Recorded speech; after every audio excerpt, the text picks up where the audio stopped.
Good morning friends. बघा, काल आपण इनहेरिटन्स अँड व्हेरिएशन मध्ये काल आपण मोनोहायब्रिड क्रॉस आणि मोनोहायब्रिड रेशो बघितला. 3:1 और 1:2:1 असं आपण रेशो त्याच्यामध्ये पाहिलं होतं. आज आपल्याला मेंडलनी जे एक्सपेरिमेंट्स केले त्याच्यामधला हा एक त्याचा पॉप्युलर एक्सपेरिमेंट आहे, ज्याला आपण डायहायब्रिड क्रॉस म्हणून तो बघणार आहोत. आणि या क्रॉसवर आधारित त्यांनी लॉस तयार केलेले. म्हणजे उदाहरणार्थ आपण काल बघितलं की मोनोहायब्रिड क्रॉस पासून तयार केलेला लॉ आहे तो म्हणजे लॉ ऑफ डॉमिनन्स, तो आपण नंतर पाहणार आहोत. कन्सेप्ट आहे त्याच्यामध्ये दोन, एक डॉमिनंट आणि रिसेसिव्ह. तसं मेंडलने जेव्हा डायहायब्रिड क्रॉस केले आणि रेशो मिळवले त्याच्यावर आधारित त्यानं लॉज तयार केले. मग याच्यामध्ये या ठिकाणी लॉ ऑफ सेग्रिगेशन असेल, लॉ ऑफ इंडिपेंडेंट असॉर्टमेंट असेल, हे सगळे या डायहायब्रिड क्रॉसचा रिझल्ट म्हणून जातात.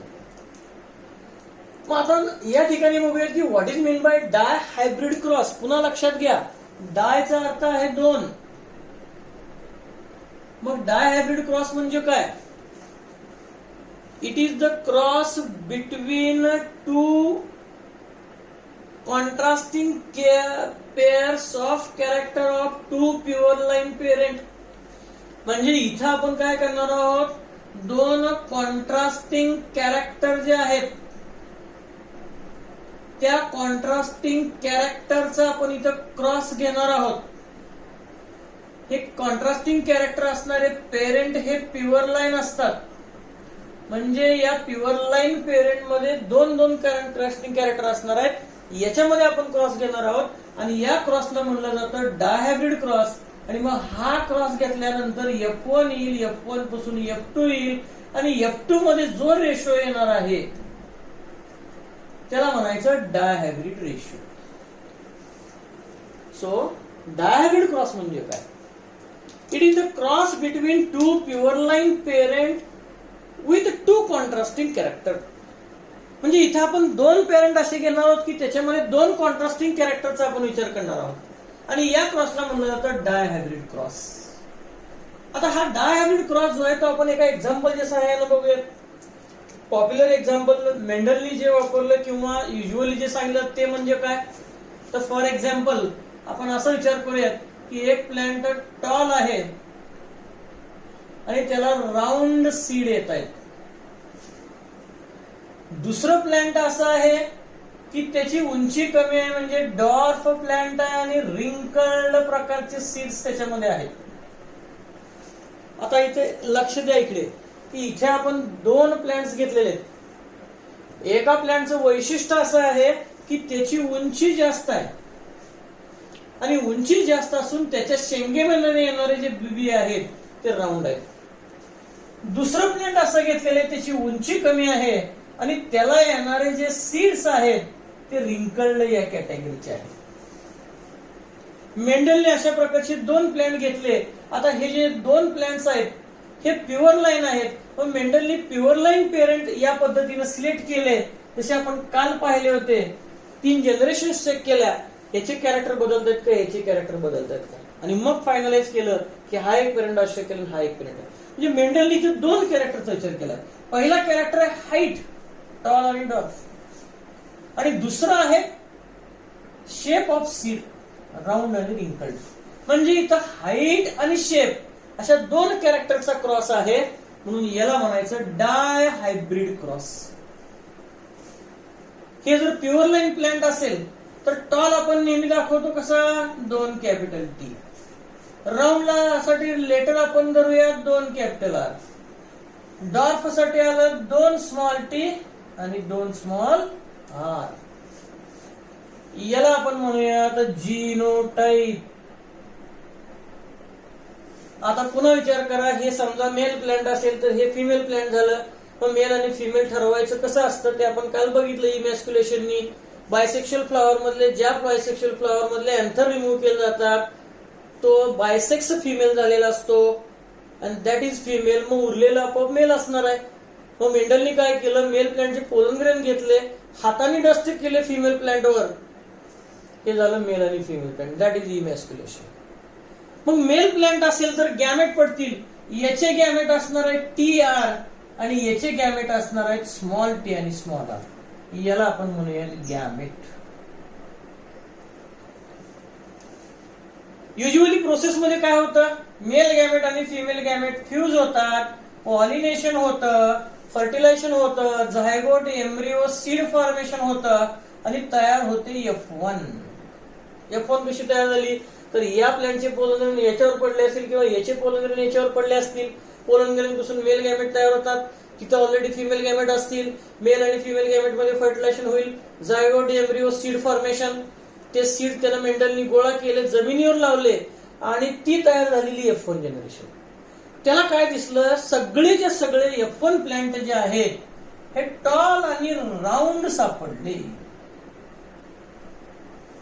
म्हणजे यातल्या कुठल्याही प्लांटची उंची कमी नव्हती जेवढी याची आहे, आणि यातल्या कुठल्याही प्लांटला रिंकल्ड टाईपचे सीड नव्हते. ही झाली F1. पुढे मेंडलनी काय केलं, पुढे मेंडलनी या F1 मध्ये सेल्फिंग केलं, ज्याला आपण सेल्फ क्रॉस असं म्हणूया. हे सेल्फिंग केलं. सेल्फिंग केलं म्हणजे काय केलं, हे F1 मधलं एक प्लांट निवडलं, त्या प्लांटला बायसेक्शुअल फ्लॉवर आहे, मेल गॅमेट पण तिथंच आहे, फिमेल गॅमेट पण तिथंच आहे. मग त्या प्लांट मध्ये सेल्फिंग केलं म्हणजे त्याच प्लांटची पोलन ग्रेन त्याच्यावरच पडतील अशा पद्धतीची अरेंजमेंट त्याच्यामध्ये आहे. प्लांटला बाहेरून त्यानं कुठलेही पोलन ग्रेन टाकले नाहीत, क्रॉस पॉलिनेशन केलं नाही, म्हणजे उरलेला पर्यायाला फक्त सेल्फ पॉलिनेशन. आणि मग असं प्लांट त्यानं घेतलं आणि त्यावर सेल्फिंग अलाउड केलं. नॅचरली होत असते प्रक्रिया, आपण काही करायची गरज नसते. सेल्फिंग म्हणजे सेल्फ पॉलिनेशन केलं. मग विचार करा, प्लांट एक आहे, फ्लॉवर पण एकच आहे, पण तिथं पडणारे जे काही गॅमेट्स असणार आहेत तयार होणार, हे गॅमेट्स दोन प्रकारचे असतील. म्हणजे हे समजा मेल पार्टनरचं असेल तर मेल गॅमेट दोन प्रकारचे होतील आणि फिमेल गॅमेट दोन प्रकारचे होतील. लक्षात घ्या. आता इथे सगळ्यात मोठी गोष्ट असते म्हणजे गॅमेट तयार करणे. मी याचे गॅमेट कसे तयार होतील याची सोपी ट्रिक सांगतो. याच्याकडे बघायचं, हा F1 आहे. F1 चे गॅमेट चार प्रकारचे पडतात, पण F1 चे गॅमेट पडायसाठी आपण पेरेंटकडे बघायचं. उदाहरणार्थ पेरेंट मध्ये हाईटचे जीन कुठले, हाईटचे जीन आहेत कॅपिटल T 2 वेळा आणि स्मॉल t 2 वेळा. मी ते ओळीने लिहून घेतले, 2 कॅपिटल T 2 कॅपिटल R. त्याच्यानंतर शेपचे जीन कुठले, शेपचे जीन आहेत 2 कॅपिटल R आणि 2 स्मॉल r. आता ते मी मात्र अल्टरनेट लिहितो. काय केले बघा, गॅमेट एकदा पाडायला शिकलं की बाकी सगळं सोपं आहे. मी याचे गॅमेट पाडणार आहे या F1 च्या प्लांटचे, पण F1 च्या प्लांटचे गॅमेट पडत असताना मी पॅरेंटकडे बघितलंय आणि पॅरेंटचे हाईटचे दोन्ही जीन जे आहेत, दोन्ही प्लांटचे हाईटचे जीन म्हणजे हे टॉल आणि हे डॉर्फ, हे ओळीने लिहिले आणि शेपचे जीन मात्र अल्टरनेट लिहिले. हे झाले गॅमेट. समजा हे मेल गॅमेट असतील तर फिमेल गॅमेट सुद्धा याच टाईपचे पडणार आहेत, म्हणजे पुन्हा फिमेल गॅमेट याच टाईपचे तयार होतील. फिमेल गॅमेट कसे तयार झाले बघा, याच प्रकारचे फिमेल गॅमेट तयार झाले. आता लक्षात घ्या, हा एक मेल गॅमेट चारही फिमेल गॅमेटला फर्टिलाइज करू शकतो. प्रोबॅबिलिटी आहे, परम्युटेशन आणि कॉम्बिनेशन म्हणतात मॅथ्स मध्ये त्याला, या प्रकारचं. दुसरा पण या 4 बरोबर करू शकतो फर्टिलायझेशन, तिसराही करू शकतो आणि चौथाही करू शकतो. हे आपल्याला इथं मॅन्युअली, म्हणजे मॅन्युअली म्हणण्यापेक्षा हे एवढं F1 जसं मोनोहायब्रिड मध्ये जसं इझिली करता येत तसं करता येत नाही. यासाठी आपल्याला पुन्हा कालच्या सारखाच एक टेबल तयार करावा लागतो आणि मग ह्यातला मेल गॅमेट या फिमेल गॅमेटवर फ्यूज होणार आहे, दुसरा फिमेल गॅमेट या 4वर फ्यूज होणार आहे. ह्या सगळ्याचं परम्युटेशन कॉम्बिनेशन काढण्यासाठी आपल्याला पुन्हा हा एक टेबल जो आहे तो टेबल तयार करायचा आहे. आता हा टेबल कसा तयार करायचा, इकडे लक्ष द्या. टेबल करण्यासाठी आपल्याला 5 कॉलमची गरज आहे. उभे 5 कॉलम आपल्याला याच्यामध्ये या ठिकाणी लागणार आहे आणि आडवे सुद्धा 5च कॉलम आपल्याला याच्यामध्ये या ठिकाणी लागणार आहेत. हे टोटल 25 स्क्वेअर तुम्हाला याच्यामध्ये दिसतात. इथं मी पहिल्या कॉलम मध्ये लिहितो मेल आणि फिमेल. मी सांगितलं मेल आणि फिमेल काय लिहायचं, इकडं जर मेल गॅमेट लिहिलं तर इकडं फिमेल गॅमेट आणि इकडं जर मेल गॅमेट असेल तर इकडं फिमेल गॅमेट म्हणून मी ऑब्लिक केले. हे झालं मेल आणि फिमेल गॅमेट. आता मी मेल गॅमेट एका बाजूला लिहितो आणि फिमेल गॅमेट एका बाजूला लिहितो. उदाहरणार्थ मी मेल गॅमेट इथं लिहायला चालू केले, capital T R, capital T small R, small T capital R आणि स्मॉल टी स्मॉल आर. इकडे फिमेल गॅमेट लिहितो, सेम येणार आहे. आले का बघा. आता आपण फर्टिलायझेशनची प्रोसेस घेऊयात. हा एक मेल गॅमेट या 4 फिमेल गॅमेट बरोबर, हा दुसरा या 4 बरोबर, आणि मग रिझल्ट काय येतात बघूयात. उदाहरणार्थ पहिल्याचं कॉम्बिनेशन काय आलं, 2 कॅपिटल टी 2 कॅपिटल आर. आता हे प्लॅंट जेव्हा तयार होईल तेव्हा त्याचे कॅरेक्टर काय असतील, याच्यासारखे टॉल अँड राऊंड. बघा टॉल राऊंड मध्ये काय लिहिलंय, 2 कॅपिटल टी 2 स्मॉल आर, आणि रिझल्ट काय त्याचा टॉल राऊंड. मी लिहितो टॉल राऊंडचा शॉर्ट फॉर्म टी आर. दुसरं 2 कॅपिटल टी कॅपिटल आर आणि स्मॉल आर. आता नेहमी लक्षात ठेवायचं की 2 टी मधला एक जरी टी कॅपिटल असला तरी तो टॉल असतो, 2 असेल तरी टॉल असतो, मात्र 2 स्मॉल टी असेल तर तो डॉर्फ असतो. आता इथं काय आलं, पुन्हा टॉलच. राऊंड का इथे ते कॅपिटल आर आणि स्मॉल आर असेल तर राऊंड, पण इथे बघा कॅपिटल आर आणि स्मॉल असताना काय लिहिलंय मी, राऊंड. आणि इथे तोच फॉर्म्युला आहे, तोच प्रिन्सिपल आहे. 2 मधला एक जरी कॅपिटल असेल तरी तो एक्सप्रेस होणार आहे. डॉमिनंट आहे, कारण हा डॉमिनंट आणि हा रिसिव्ह आहे, दोन्हीतलं एक आहे, टॉल राऊंड. चला तिसरा बघा, capital T small T capital R small R, पुन्हा रिझल्ट आला टॉल आणि राऊंड. चौथा बघा, capital T small T capital R small R, same आहे F1, टॉल राऊंड झालं, टी आर लिहिलं. दुसऱ्या रो मध्ये बघा, capital T small T capital R small R, पुन्हा टॉल राऊंड झालं. कॅपिटल टी स्मॉल आर, तर कॅपिटल टी असेल तर टॉल आलं, पण 2 स्मॉल आर असेल तर काय आलं, रिंकल्ड. रिंकल्डचं मी लिहिलं डब्ल्यू. पुढे बघा, capital T small T capital R small R, आता हे सेम आहे F1 सारखं, पुन्हा टॉल राऊंड. शेवटचा चौथा बघा, capital T small T capital R, sorry दोन्हीही स्मॉल आर, टॉल आणि पुन्हा रिंकल्डच. पुढे बघा, capital T small T capital R small R, tall आणि पुन्हा राऊंड चालू. Capital T small T capital R small R, पुन्हा टॉल राऊंडच, F1 आहे. दोन स्मॉल टी आले, 2 कॅपिटल आर आले. 2 स्मॉल टी असेल तर काय लिहिणार आपण, डॉर्फ. डॉर्फचं मी लिहितो डी. आणि 2 कॅपिटल आर असेल तर काय लिहिणार आहे, राऊंड. पुढे 2 small T capital R small R, 2 small T असेल तर डॉर्फ आलं. कॅपिटल आर आणि स्मॉल आर असेल तर काय लिहिणार आहे, राऊंड. पुन्हा तेच last, capital T small T capital R small R, tall round. Capital T small T 2 small R, tall आणि रिंकल्ड आलं.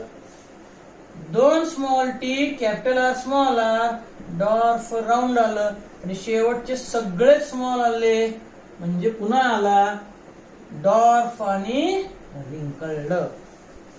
आता हे टोटल जर विचार केला तर हे झालं तुमचं F2 जनरेशन.